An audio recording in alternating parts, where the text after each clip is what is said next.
pertanyaan dari audiens beberapa nih untuk Pak, dari teman-teman dari Pertamina Lubrikan ya Pak ya, Pak Agung dan Pak Sigit ya.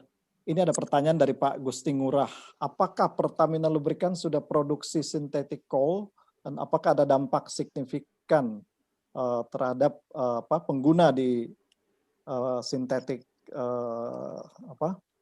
di industri pertambangan gitu? Mungkin bisa dijawab salah Pak Agung atau Pak Sigit, enggak Pak? Terima kasih Pak Hendra. Nanti Pak Agung silakan melengkapi.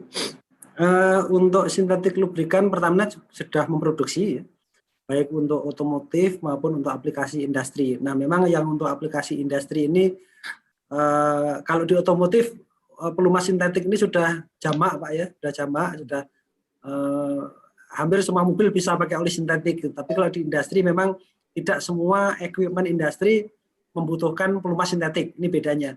Nah, untuk aplikasi industri, misalnya di mining gitu, ada aplikasi-aplikasi tertentu yang memang membutuhkan oli sintetik.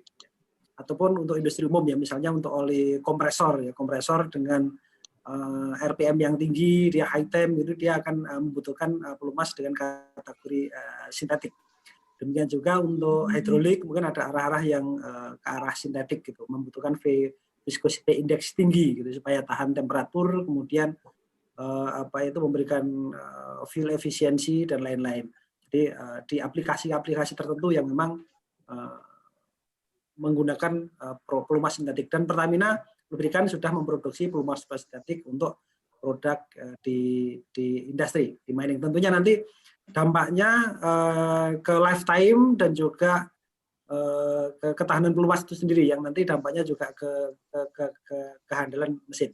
Silakan Pak Agung kalau mau menambahkan. Terima kasih. Ya, terima kasih Pak Sigit. Ya Pak, kami secara prinsip kita akan ikuti apa menjadi permintaan customer atau pending customer, tetapi kita juga memberikan wawasan. Jadi yang paling mengerti, bukan paling mengerti ya, kita arahkan bagaimana memahami lubrikan dan lubrikasi.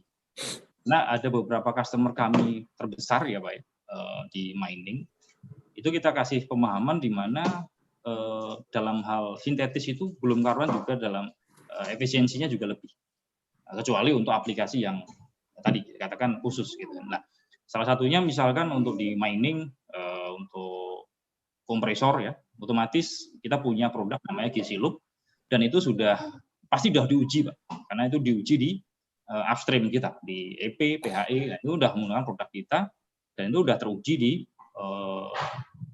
pengoboran yang lebih berat bebannya dibanding di drilling mesin. Itu kita punya juga.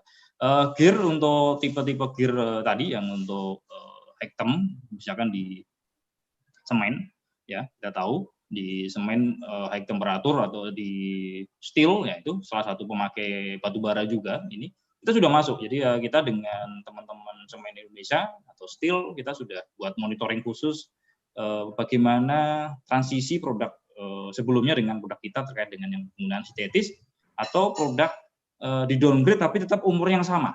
Itu juga kita lakukan. Jadi kita tawari dua varian yang bisa mendapatkan efisiensi. Terus kita di alat berat, ya kita juga membuat produk sintetis yang mungkin di seminar tahun lalu kita juga sampaikan gimana hidrolik oil tapi membantu efisiensi BBM di alat berat. Ya, khususnya di eskavator itu yang menarik yang kita teman-teman pakai di alat berat, di salah satunya customer di Kalimantan, dan juga dipakai untuk di beban tinggi ya, suspensi dan sebagainya. Itu adalah sintetis juga. Terus kita juga buat di Caterpillar ya, beberapa unit Giant, mereka trendingnya juga mengarah ke sana, itu juga kita udah improve untuk mendapatkan lead time yang lebih panjang juga. Itu banyak Pak ya kita lakukan. Ya, secara prinsip kita sudah siap Pak Hendra.